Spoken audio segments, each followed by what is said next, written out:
So we have team coverage live from the Dome tonight with sports reporter Seth Lewis covering Archbishop Shaw and St. Charles Catholic. Yes. Now, but first we begin with Meg Farris.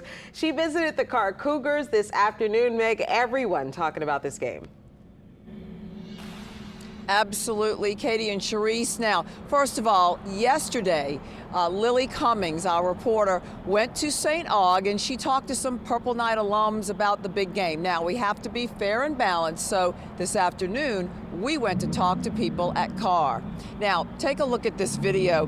They had a t-shirt sale and giveaway for students, faculty, family, and the community. And by the time the doors opened at 1, they had a line go through the entire gym and well outside of the doors.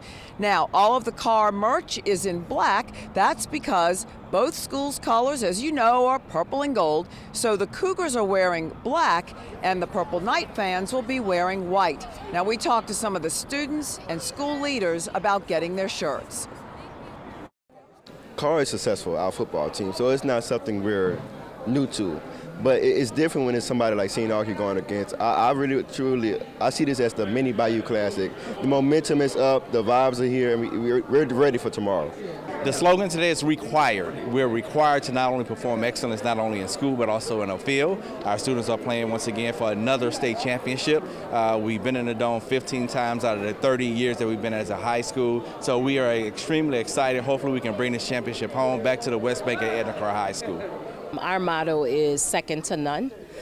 So scholars absolutely see that going into a football championship and possibly winning our 8th football championship proves to the second to none motto that everything that we do is with excellence and that we're an A school through and through. I'm excited to play St. August again and take this W. I'm just excited to be in the Dome again and have the experience and get turned. Yeah. I'm most definitely excited for the Battle of the Bands. I'm ready for this amazing experience that we're about to have. And it's really just all about having fun and showing the city what we can do and everything that we can achieve. It's been very, energetic. Today we were selling our shirts to represent us going to the Superdome for the championship, like our blackout gear. I don't know how to explain it. It's been very, hyped up today. Karr is amazing. I am so glad. My youngest son is attending Karr. My oldest son went to St. Aug. Sorry, Jared, but Karr is taking it again this year. And joining me now outside the Superdome is one of my favorite sports reporters, Seth Lewis, to give us a wrap-up of everything going on. Yeah, you're way too kind. Meg, it's ironic we're talking about Karr, though, because they won their first state title last year since 2019. Well, they weren't the only team on the West Bank hoisting a trophy, as Shaw won their first state title since 1987. Now, a lot of people expected for Karr to get back to the Dome, but the road to repeat for Shaw was a lot less predictable. Now, Shaw will be taking on St. Charles Catholic in a couple hours as they try to go back-to-back. The Eagles didn't take flight immediately with a young team that had 2 starters returning on offense. They began the year 1-2, and even going into the postseason, the Eagles were on a 2-game losing streak. But Shaw has been on a dominant run in the Division II Select playoffs, outscoring their opponents 114-13 over the last 3 games. Shaw head coach Hank Tierney says this run has been a pleasant surprise.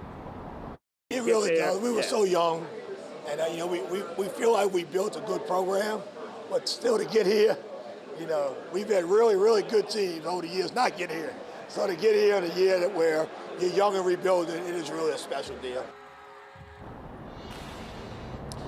Now, winning a repeat title will be easier said than done for Shaw, who will be taking on their district foe in St. Charles Catholic. And when these two teams played earlier this year, it was the Commons that won that game 24-0. Now, we'll have a lot more on SCC coming up at 6 p.m. But for now, outside the Dome, Seth Lewis, WWL, Louisiana.